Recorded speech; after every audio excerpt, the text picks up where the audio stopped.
Hello and welcome to today's challenge. We have three sentences, although, one is kind of short, so I threw it in. Let's do what we always do, and that is to separate our sentences according to the punctuations. There's our comma, there's our period, and there's our period as well. So we have one sentence at the start that is a very long one, separated by a comma. And then we have two short sentences below it. Now, the first sentence is a little bit tricky. Why is it tricky? Because what you have in here is definitely a predicate, which is, but no expressed subject. In the English language, this is known as an impersonal construction, okay? And if we were going to really be picky about a subject, this entire thing is what the subject would be. It's a descriptive, okay, in front of it. It, if you really wanted to be specific, is technically the subject, okay? But what I really wanted to point out to you guys is in impersonal construction, the English form of an impersonal construction is there is, okay? There / it is always going to be impersonal. And impersonals are always unspecified subjects, okay? In other words, whatever we had before in our sentence or in our reading is what this it becomes, okay? So why doesn't English express there? It doesn't have to, because the indescriptive is right here. So if I was going to be really detailed, I would write there, comma, in front of it, comma, is a large metal sculpture. Okay, and it makes perfect sense because it there implies a location. Okay, so when expressing a location, the subject is going to be a descriptive. So if you had difficulty finding the subject for this first sentence, I hope this makes more sense. Impersonal constructions can be tricky, but just think about what is this side before the predicate trying to describe.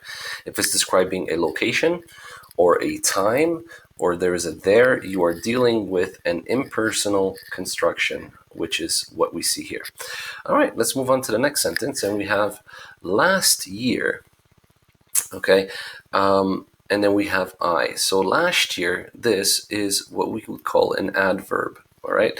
Adverb describing time, and subject is I, and predicate is watched. Next sentence does not start with an adverb, and it's simple subject and predicate.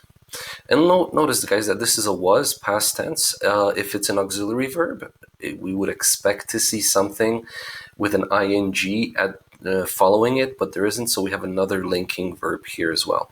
So two linking verbs. Awesome. Let's go back to the first sentence and go through what we found so far. So there, in front of it, is a what? A large metal sculpture. So sculpture here is the predicate nominative describing it. Okay?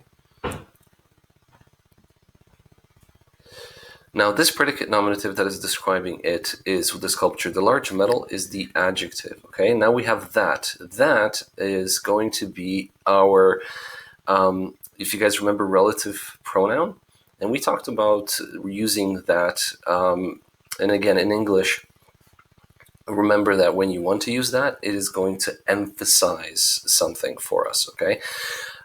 In this case, a which would have been a little bit more appropriate. So that starts a new clause, okay? And that the dauntless climb after school, we have the subject dauntless, and we have the predicate climb, okay? So, start of a new clause known as a relative clause. Now let's find our direct objects. Are there any direct objects? No. This one is a predicate nominative. Dauntless climb, we could have a direct object, like climbing a mountain or climbing a chair or climbing a bed, but we have a preposition straight after, and that is after, and the object of the preposition is school. Perfect. Now notice this comma, okay? And this comma belongs to the relative clause. Now that we've recognized that relative clause, we can identify what this daring is. And this daring is, once again, okay, a participle. And remember, participle is a verb turned into a noun. And participles, or gerunds in this case, take the direct object. So what is this daring modifying? This daring is modifying the dauntless. Okay.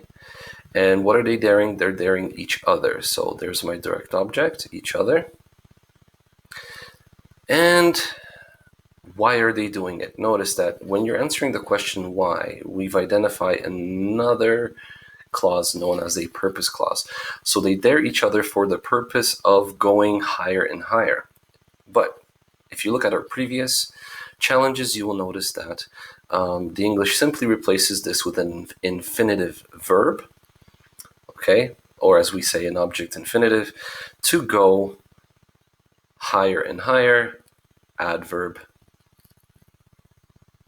Okay, so we have a simple sentence, linking verb, followed by a relative clause, followed by a participle, followed by a purpose clause. So notice how many different clauses are in this one sentence, okay? And again, recognizing these things more and more, learning from them, doing research about relative clauses and participles and things like that, or just diagramming and listening to these daily challenges is going to get you guys really prepped to become more creative in your writing. And last but not least, this should definitely be a lot simple. Watched is our verb followed by the direct objects one, and we have preposition of, which is a possessive. Okay, I watch one of them, possessive belonging to one. What did they do? They fall and break her leg. Now this is also very interesting because fall and break, okay, belongs to a new clause. And I watched, remember the verbs of watching and things like that. And they will usually trigger something called an indirect statement. So this technically is, I watched that one of them. And now notice that in all other languages, in Romance languages, this is the direct object. Okay, indirect statements usually start with direct objects. But if we're taking it into English, this is actually the subject, and the predicate is this and this. And break the leg is the direct object, and her is the possessive. Okay, now why does that happen? If I just said I watched a bird, that is a very simple construction, and the bird is our direct object. But if we have this followed by a story, you are introducing an indirect statement, okay? Last year I watched. What did you watch? That one of them fell and broke their leg, okay? Or in this case, her leg. Now we have I was, linking verb, and we have the predicate nominative describing I, and now we have a relative clause again, who ran to get the nurse. So here is the who is the subject, ran is the predicate, and then we have another purpose clause. What was the purpose of your running? To get what? The nurse, direct object. Awesome. So once again, keep in mind that you have relative clauses sometimes inserted into sentences that are going to have a life of their own. You're also going to have indirect statements like we have here today, and we're going to have purpose clauses. And purpose clauses usually always start with to, okay?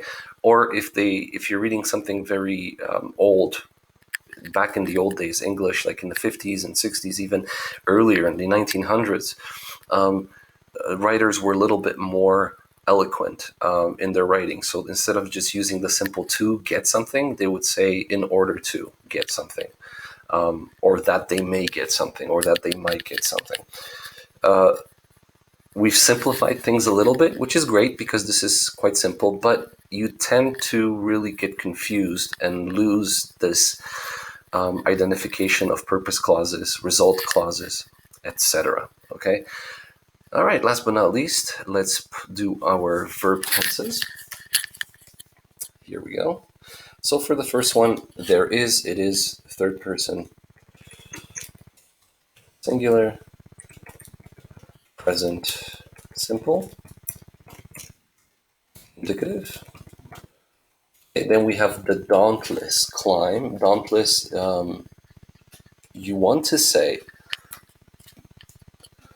is singular, but it's not. It's kind of a weird word. And we know it's not because the verb is actually conjugated to fit a plural. So that is a third person plural, present, simple indicative. Bearing is a participle, so we don't have to worry about that. To go, again, purpose, we don't have to worry about that. Then I have I watched, which is first person, singular.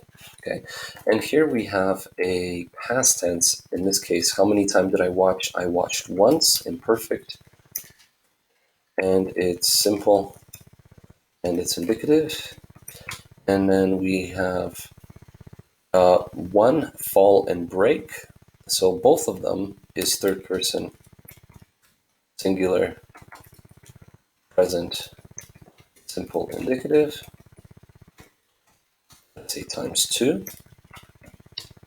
And then I was is another first person, singular, imperfect, simple, indicative, because I was once. And then who ran to get the nurse is another third person, singular, present, simple, indicative, number 3.